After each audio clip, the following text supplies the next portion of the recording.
I'm Shawn Yao, and this is One News Now. The Philippines now ranks 27th in active COVID-19 cases worldwide. That is 7 notches down from the previous spot. Let's get the details from Maricel Halili, who joins us live from Mandaluyong City. Hi, Mase. Now, while active infections in the country are going down, our caseload inches closer to 1 million. So what did the palace have to say about this at the start of the week? Hi, Sean. Well, as usual, presidential spokesperson Harry Roque, during his press briefing earlier, acknowledged the risk of COVID-19 in the country, considering now that we're near 1 million COVID cases in the country. But he also insisted that it is important that while the government acknowledged that we're about to reach 1 million COVID-19 cases, it is also important to acknowledge the number of recoveries that we have. He said that we have thousands of cases who have already recovered in the country, considering that most number of COVID cases in the Philippines are just mild. Only a few are severe, are considered as severe cases. Although we cannot deny the fact that we are still having trouble when it comes to ICU beds in the hospital. He said that we don't have problems when it comes to isolation bed, but we do have problems on ICU beds. And this is one of the problems that the government is trying to solve. They say that at least Secretary Dizon has already made available at least 170 ICU beds, particularly in NCR Plus. So hopefully this will work. All right, here's also hoping that that will work. Did the palace spokesman have anything to say about the delay in the arrival of Sputnik V vaccines from Russia's Gamaleya, as well as the status of the Sinovac jabs that arrived last Friday? If you recall, Sean, Vaccines Carlito Galvez already announced during, I think that was his press briefing last week, that the government was expecting the arrival of at least 15,000 doses of Sputnik V yesterday, April 25, but it did not happen. The National Task Force Against COVID-19 said that the possible delivery of the first tranche of Sputnik V will be on April 28. Secretary Roque said that probably the reason behind this is logistics, because we need low temperature storage for Sputnik V. So this will be the first time that we will be accepting brands that needs low temperature storage. So probably this is one of the reasons, but they assured that it will be delivered this month. In terms of Sinovac, if you recall, we also received another batch of Sinovac from China, about 500,000 doses of this. But apparently, Secretary Roque said that the government has not yet started the distribution of this batch of Sinovac. They are still waiting for the certification coming from the company, which will prove that the quality of this batch of Sinovac is the same as the first tranche. Any idea when that will be? Hopefully soon. Hopefully soon. All right, we'll take that. Now, another question on everyone's minds. It is the last week of April. Is the government leaning towards extending the MECQ status for the NCR Plus bubble, or can we expect a more lenient quarantine status by May? We actually asked that earlier, Sean.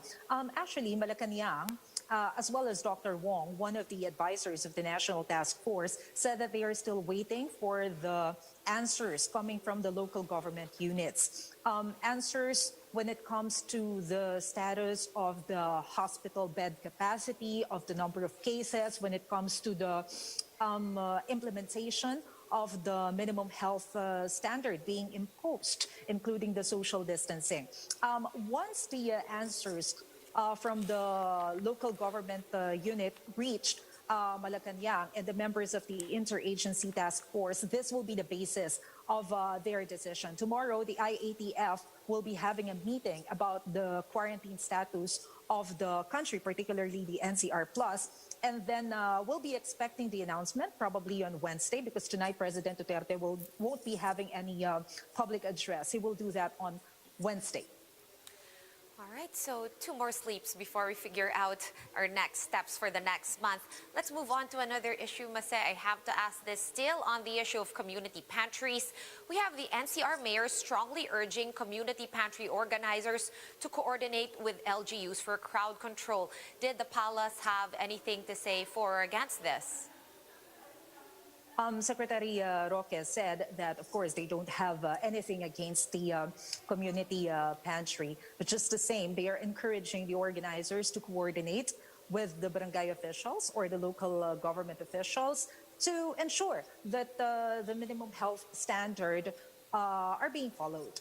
The problem here is that they are actually worried that these kinds of event, although it has a really good objective, they are worried that might cause another mass gathering and become a super spreader of the virus. So to be able to avoid this, they are encouraging the organizers to coordinate with local officials. All right.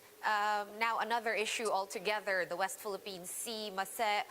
We've heard, of course, the Chinese mission to the EU or the European Union reiterating that the Julian Felipe Reef belongs to them.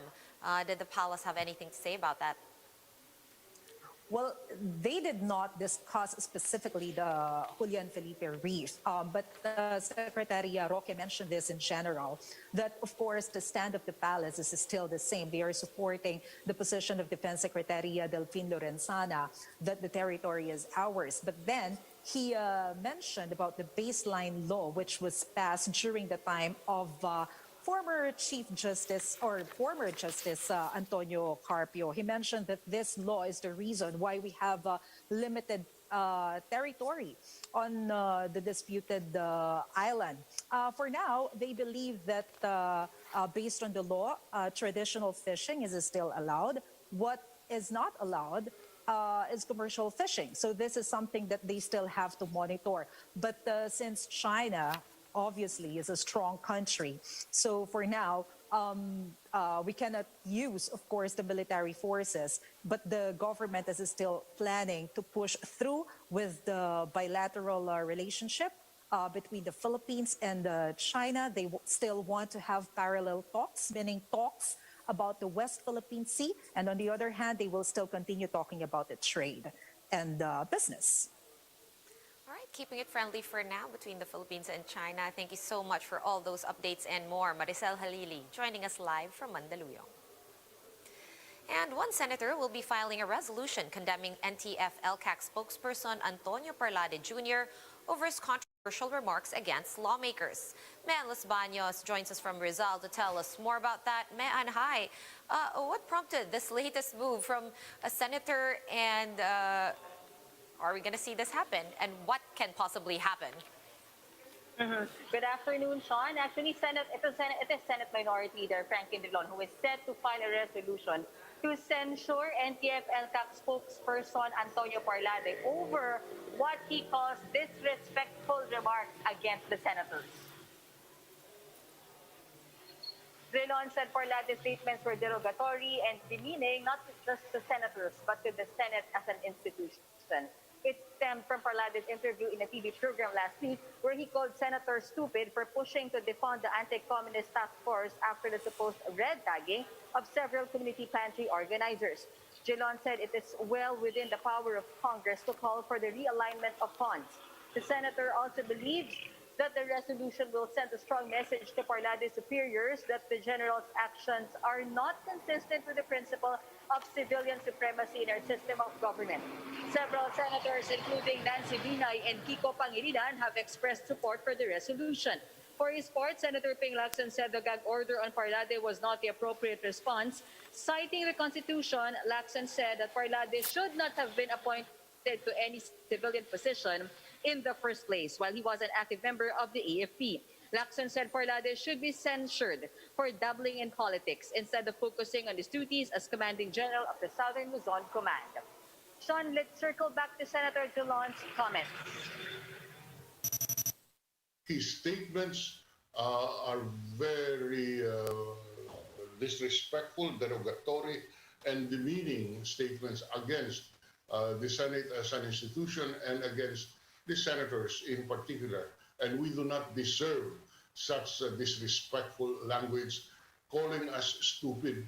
I would repeat, in my almost 24 years in the Senate, I have not heard of any, maybe I could be wrong, but I could not remember of any active member of the armed forces calling us senators stupid for no reason than the fact that we are objecting to the statements of General Parlade.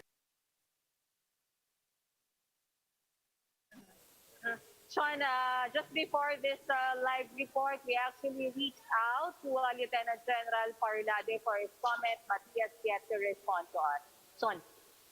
All right, thank you for that update. Stay safe and dry out there in Rizal. That was Mea Los Baños of News 5. And here are other stories we're keeping our eyes on. NTF-ELCAC spokesperson Lorraine Badoy denies that she had been issued a gag order for red-tagging community pantry organizers. Over the weekend, National Security Advisor Hermogenes Esperon confirmed that he had directed Badoy and Lieutenant General Antonio Parlade Jr. to desist from commenting further on community pantry matters. Badoy insists that they were simply asked to do so because they've already gotten their message across to the public. And the Interior Department has allowed LGUs or local government units to come up with their own guidelines on community pantries. In an interview with One News Now, Undersecretary Jonathan Malaya said that barangays should only be involved in implementing COVID-19 protocols since community pantries are a private initiative. And the Environment Department and the City Government of Manila are investigating a possible oil spill in Manila Bay. A team from the DENR collected samples from the water surrounding a yacht moored beside the seawall of the Manila Yacht Club. For more updates, visit News 5, The Philippine Star, and Business World online. Visit our website, onenews.ph, for more in-depth analysis. You can also catch One News on the Signal Play app. Register for a free account at www.signalplay.com and stream One News live anytime, anywhere. Mask on, wash hands, and stay safe, Philippines. I'm Sean Yao. We are One News.